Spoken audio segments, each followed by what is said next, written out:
suis évidemment très honoré d'être présent ce soir pour inaugurer ce 9e cycle de conférences. Et puis, je vois qu'il y a beaucoup de monde. J'ai fait de nombreuses conférences publiques où il y avait beaucoup moins de monde. Je suis chercheur au CNRS depuis presque 30 ans maintenant. Et je suis directeur du Centre d'études biologiques de Chizé qui se situe dans le sud du département des Deux-Sèvres. C'est un laboratoire spécialisé en écologie.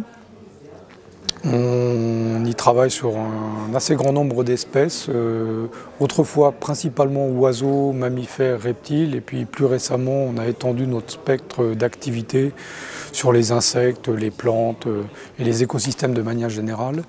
Et ce qui nous intéresse particulièrement actuellement, c'est l'impact du changement global sur la biodiversité, le fonctionnement des écosystèmes et la recherche de solutions en matière de gestion des paysages ou des espèces pour éviter, entre autres, la disparition d'un certain nombre d'espèces, mais aussi les dysfonctionnements environnementaux.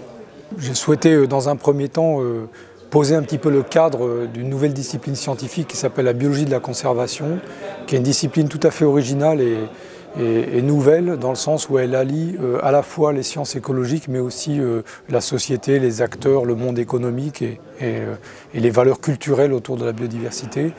Et dans un deuxième temps, j'ai souhaité donner un certain nombre d'exemples assez concrets sur une activité économique qui est tout à fait prépondérante en France, qui est l'agriculture, qui a généré un certain nombre de dégâts environnementaux, et de montrer finalement qu'il existe des solutions pratiques pour essayer de réconcilier agriculture et environnement.